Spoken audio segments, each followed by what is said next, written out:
সব কথাগুলি উন্মুক্তভাবে বলা যায় না, এবং যে অনেক ইনফরমেশন আছে যেগুলি আমরা জানি সেগুলি আসলে এভাবে লাইভে জনসম্মুখে প্রকাশ্যে সে কথাগুলি আসলে বলার সুযোগ নেই।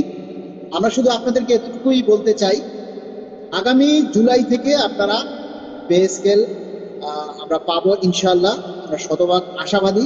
ইভেন এমনও হতে পারে যে আমরা এটা জানুয়ারি 26 থেকেও পেতে পারি, তবে আমাদের দাবি জানুয়ারি 26 থেকেই যাতে আমরা পে স্কেলটা পাই। এই জন্য আমরা মাননীয় প্রধানমন্ত্রীর কাছে আমরা জোরে আমরা দাবি জানাচ্ছি। যেহেতু আমরা দীর্ঘ 10 বছর থেকে আমাদের এই আন্দোলন, আমাদের এই দাবি, এখান থেকে আমরা চাই যাতে আমাদের এই দাবি বাস্তবায়ন হয়। এবং আমাদের মধ্যে আজকে যে লাইভে যুক্ত হয়েছেন ইসাক কবির ভাই, আমি ইসাক কবির ভাইকে বলবো যে ইসাক কবির ভাই যদি ফ্রি থাকেন তাহলে আমাদের কলে আসেন। অডিয়েন্স আপনাদের মাধ্যমে, আপনার মাধ্যমে কিছু ইনফরমেশন আমরা তথ্য জানতে পারবো, অডিয়েন্সও আমাদের কাছ থেকে আপনার কাছ থেকে কিছু জানবে। আমরা শুধু এতটুকুই সবাইকে বলবো যে আপাতত সবাইকে সোশ্যাল মিডিয়ায় অ্যাক্টিভ থাকতে হবে, সোশ্যাল মিডিয়ায় আমাদের দাবির কথাগুলি বেশি বেশি করে প্রচার করতে হবে। কিন্তু আমরা ইদানিং লক্ষ্য করছি সোশ্যাল মিডিয়াতে আমাদের দাবির কথাগুলি প্রচার কম হচ্ছে। আমরা গতকালকে মাননীয় প্রধানমন্ত্রী বরাবর স্মারকলিপি দিয়েছি, আপনারা জানেন যে আমরা গতকালকে মাননীয় প্রধানমন্ত্রী বরাবর স্মারকলিপি দিয়েছি।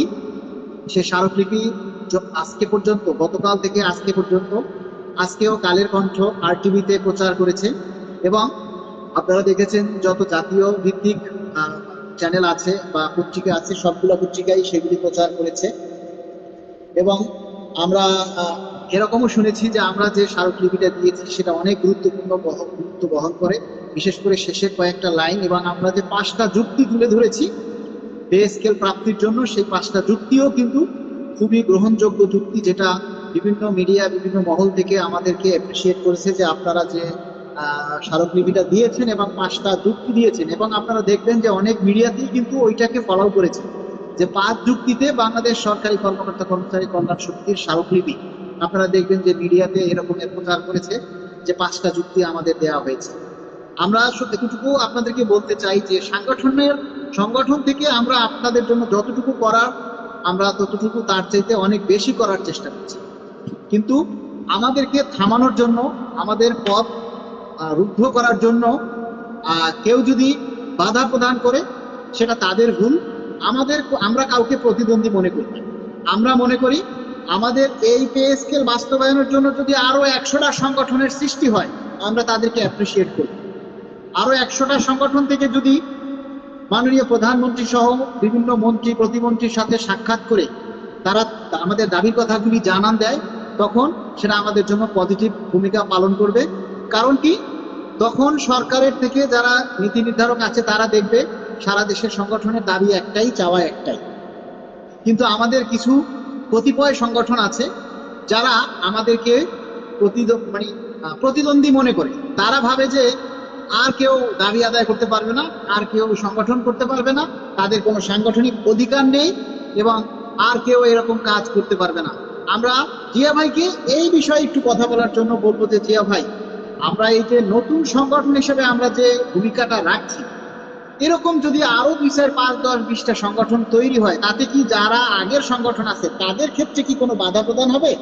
বা আমাদের যত সংগঠনই আসুক সেক্ষেত্রে আমরা কেন অন্য সংগঠনগুলিকে মেনে নিতে পারতেছি না? এখানে কি অন্য একটা সংগঠনকে যদি আমরা সম্মানিত করি, তাদেরকে দাম দেই, তাতে কি নিজেদের সম্মান কমে যাবে নাকি নিজেদের ভাগ কমে যাবে? আমরা এই বিষয়গুলি আমরা একটু জিয়া ভাইয়ের কাছ থেকে বিস্তারিত শুনবো, কারণ জিয়া ভাই নিজে অনেক কিছুর সাক্ষী। তাই আমরা জিয়া ভাইয়ের কাছ থেকেই অতীতের কিছু জিনিস আমরা তুলে ধরতে বলবো, যেগুলি আসলে জাতির জানা উচিত, যেগুলি আপনাদের অনেকেরই এই জিনিসগুলি আসলে বোঝা উচিত। ধন্যবাদ মালিক ভাই। আসলে কি হলো, সংগঠন যত সংগঠন হবে, আপনি একটু ক্যামেরা থেকে একটু দূরে যান, তাহলে ফেসটা স্পষ্ট দেখা যাবে। আমি সংগঠন যতই হোক, সংগঠন হইলে সেটার, এখন তো অনেক ব্যাংকের খাতার মতন অনেক সংগঠন হয়েছে। বাংলাদেশ সরকারি গাড়ি চালক সমিতি এবং বাংলাদেশ চতুর্থ শ্রেণী সমিতি, 2টা সংগঠন সরকার স্বীকৃতি, এবং একটা মহিলা সমিতি আছে, একটা ইঞ্জিনিয়ারিং ইনস্টিটিউট সমিতি আছে। এই 4টা সংগঠন স্বীকৃতি, সরকার স্বীকৃতি এবং সংস্থাপন মন্ত্রণালয়ের অনুমোদিত আমরা 4টা সংগঠন। এখন এই সংগঠন তো অনেকই হয়েছে। সংগঠন হইল সংগঠনকে সংগঠিত করা, ঐক্যমত করা। ঐক্যমতে করা যে দাবি, আমরা এক প্ল্যাটফর্মে দাবি আদায় করি। সেই দাবি আদায় করতে গিয়ে আমরা দেখা যায় কি নিজেকে আমরা বড় করতে চাই, কিন্তু আসলে আমাদের যে দাবিটা সেটা কখনো আমরা প্ল্যাটফর্মে তুলে ধরতে পারি না। কারণ আমি আমি আমার আমার পদ পদবি নিয়ে আমি চিন্তা চেতনা করি যে আমি বড় হব, আমি বড় পদে থাকব, আমি কোনোটাই ছাড় দেব না, এরকম চিন্তা চেতনা থাকে অনেক মানুষের। সেক্ষেত্রে আমি এই আন্দোলন সংগ্রামে, আপনারা জানেন গত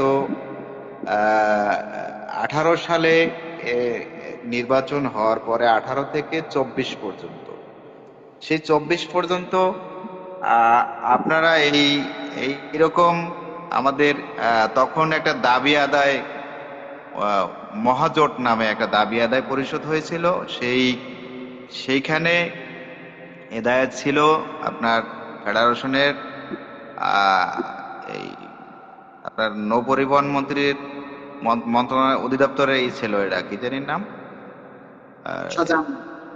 শাহজাহান না, নৌ পরিবহন অধিদপ্তরে ফেডারেশনের সভাপতি ছিল, নাম ভুলে গেছে, প্রভাবশালী নেতা। যাই হোক, ওই কল্যাণ ফেডারেশন ছিল। এখন আরো ডাকে রইল যে আপনার ডাকের চেনবেন, নাম ভুলে গেছি তারাও ছিল। তা আমরা তখন ঐক্য মহাজোট নামে একটা নামকরণ করলাম। আর সচিবালয় ছিল হেলাল ভাই ও হেলাল ভাই। তা এখন কথা হচ্ছে, আমরা যে ওই সচিব ছিল যে একজন, কি জানি নাম, আপনার ওই খায়রুল ইসলাম সাহেব, সেই খায়রুল ইসলাম সাহেব বহুত আমাদেরকে আশা আকাঙ্ক্ষা দিয়া শেষ পর্যন্ত সে সচিব হয়ে বিদায় নিল, মানে ফুল সচিব। সে ছিল সিনিয়র সহকারী সচিব, সেখান থেকে সচিব হয়ে সে বিদায় নিল। সরকারের তেল মারতে মারতে 11টা বছর পার করে দিয়ে সে সচিব নিয়ে তার পদমর্যাদা নিয়ে সে বিদায় নিল। কিন্তু আমাদের এই 11 বছরে আর পে স্কেলের চেহারাও দেখলাম না। কারণ কি, আমাদেরকে একটা বুঝাইছে, সরকারকে একটা বুঝাইছে। আপনারা জানেন গত 22 সালে আমরা যখন পদ্মা সেতু উদ্বোধন হয় মার্চের 26 মার্চ, সেই 22 সালে 14ই মার্চ না কতই মার্চ জানি একটা মহাসমাবেশ ডাকা হয়েছিল শহীদ মিনারে। সেটা আমাদের এই গাড়ি চালক সমিতি সেখানে ছিল, ওই সংগঠন ছিল সবাইকে। তো এটাও সেই খায়রুল ইসলাম সাহেব এটাকে বানচাল করে জনপ্রশাসন মন্ত্রী ফরহাদ হোসেনের নেতৃত্বে